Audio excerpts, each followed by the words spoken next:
when they give you the heads up and you still don't hear them because you're laughing too loud. I started doing stand-up comedy when I was 14. I'll never forget the first time I was on stage. The guy that introduced me was a guy named J.T. Newton. I'm 47. I can close my eyes and remember the introduction like it was yesterday. It went like this. Ladies and gentlemen, this next young man coming to the stage is starting his comedy career tonight. Who knows? We may be witnessing the birth of a star. Who knows? Please welcome David Chappell.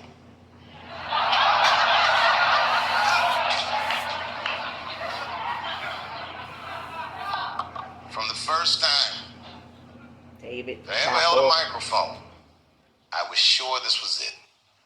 I knew I was home. I knew I had found my thing. And my God, man, I was a child. I got good. Matter of fact, I was good from the moment I started. And I'm not saying this to be a braggart. I'm telling you the truth. These old niggas was in awe of me. How was this little boy so poised? They used to say. I was. I mean, I got better, but started out good. About a year into it, when I was 15 years old, I had written a joke during the AIDS epidemic about having a Goodyear condom. Something, I don't even remember the joke. Something about an industrial strength condom by Goodyear. I just remember all the comedians really liked that joke. And there was an older comedian. And he came to me one night after the show, after he saw the joke, and he said, listen, I got an audition at another comedy club, and I was wondering, do you mind if I do that joke? I just want to borrow it. Now, I'm a kid. I don't know any better. I'm like, borrow it? Well, I guess, sure, if it'll help your career. I let him do the joke. And then weeks later, I was waiting to go on at a comedy club, and he went on before me, and he did the joke. And after the show, I pulled him aside and I said, hey, man, I don't mind you borrowing my jokes, but you got to give them back. He said, oh, I forgot to ask you. He goes, let me buy that joke from you for $50. And I said, man, I'd do it, but I'm just starting out. I need all the material I can get. The idea being that the more material I can accumulate, the faster I'll be able to make money for my work. I said, I can't do it. I want my joke back. I'll never forget this. Remember, I was a 15-year-old child. This guy was a grown-ass man. He stood up over me so I could see how big he was. And he said to me, really? I can just take it. And he did. I got scared because I was a child. But I never forgot that. I never forgot that. I was 15 years old. I'm 47 now. I think about this guy all the time. When I look at my own kids and I see how young and innocent they are, I can't believe someone did that to me. And I don't think about it every day because that was the worst thing that happened to me. I think about it every day because that was the first time someone ever did that to me. But in my career, it has happened many, many times since where someone would intimidate me or scare me and take something that I believe was mine. I'll tell you another story. Now I'm 18 years old. I'm living in New York City, and I just finished my first road tour, which was a very difficult tour. I'll spare you the details. Now I'm back in New York, but my rent is paid, thank God. And I have $60 to my name, and a woman that I have met in Pittsburgh, a bad Dominican bitch,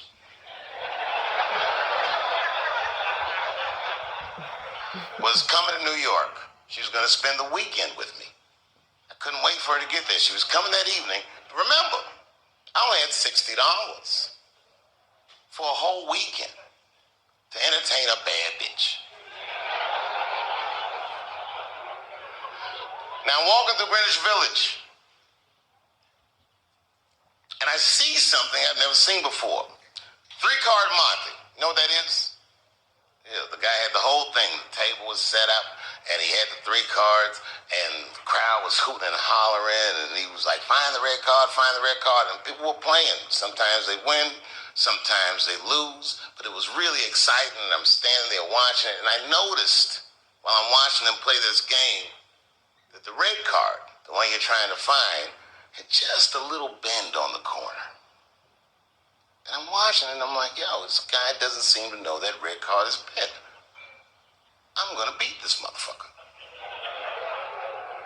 And I walked up to the table, and I said, let me play a hand. And I put my last $60 on that table, and he starts to shuffle and find the red card, find the red card. And I kept watching that bent card go around the table, make sure I kept my eyes on that bent card.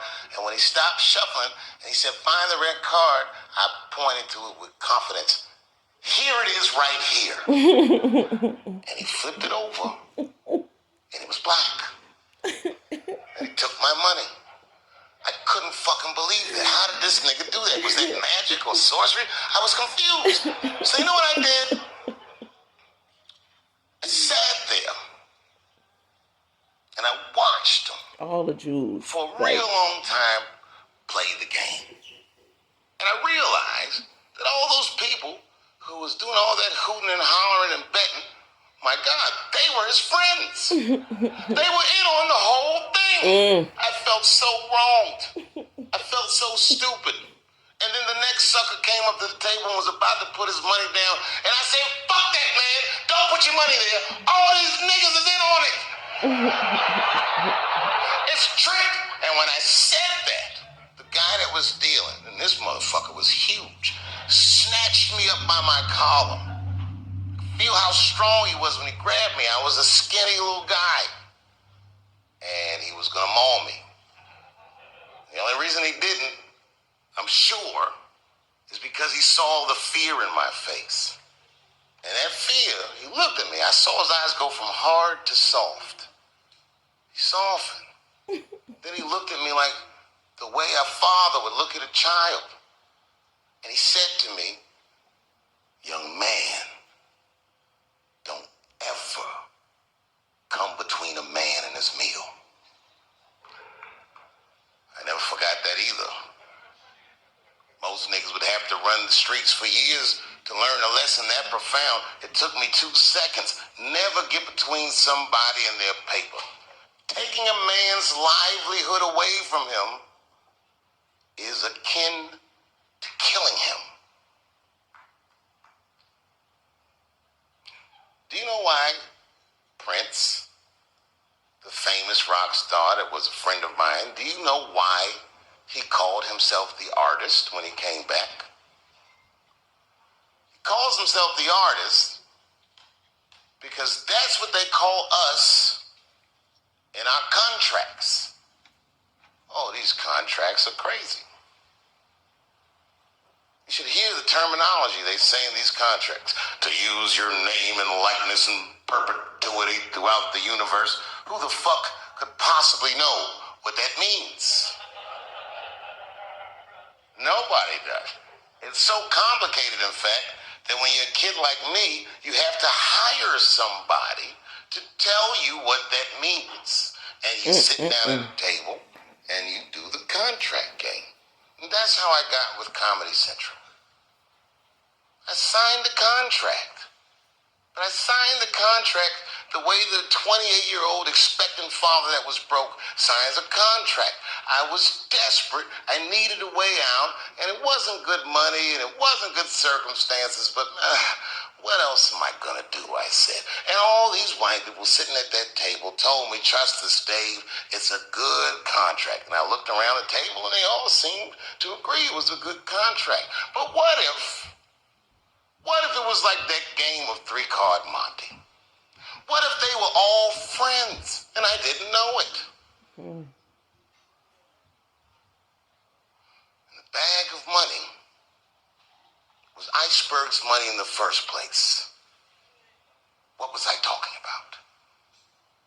What was I trying to tell you?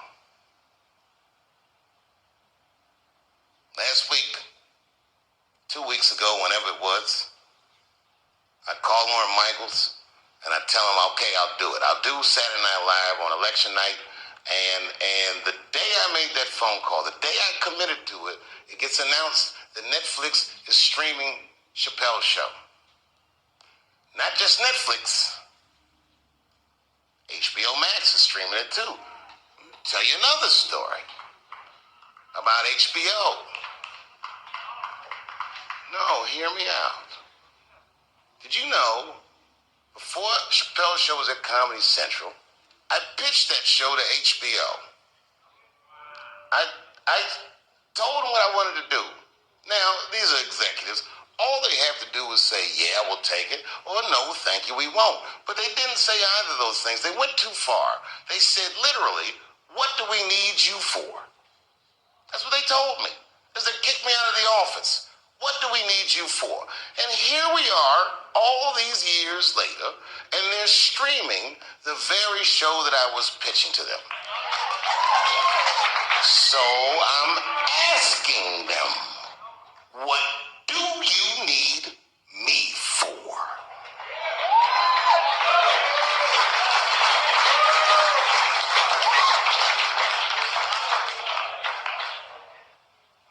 People think I made a lot of money for Chappelle's show. When I left that show, I never got paid. They didn't have to pay me because I signed the contract. But is that right? I found out that these people were streaming my work and they never had to ask me or they never had to tell me. Perfectly legal because I signed the contract. But is that right? I didn't think so either. That's why I like working for Netflix. I like working for Netflix because when all those bad things happened to me, that company didn't even exist.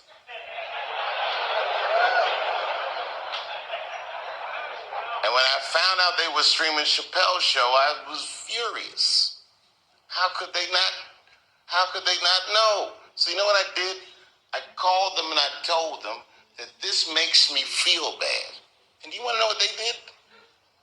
They agreed that they would take it off their platform just so I could feel better. That's why I fuck with Netflix. Because they pay me my money, they do what they say they're gonna do, and they went above and beyond what you could expect from a businessman. They did something just because they thought that I might think that they were wrong. And I do. I think if you are fucking streaming that show, you're fencing stolen goods. They stole that from me. They just took it. And I'm not up here trying to tell you guys that I believe that Comedy Central gave me a raw deal just because I'm black. I believe that they gave me a raw deal because this fucking industry is a monster. It's the same monster that these Me Too bitches was trying to tell you about. But they hate the monster for how it fucks. And I hate that monster for how it eats. But my God, man, it's the same monster. When I quit the show, all my friends would say, well, fuck them, Dave. Why don't you just do Chappelle's show at another network? Yeah.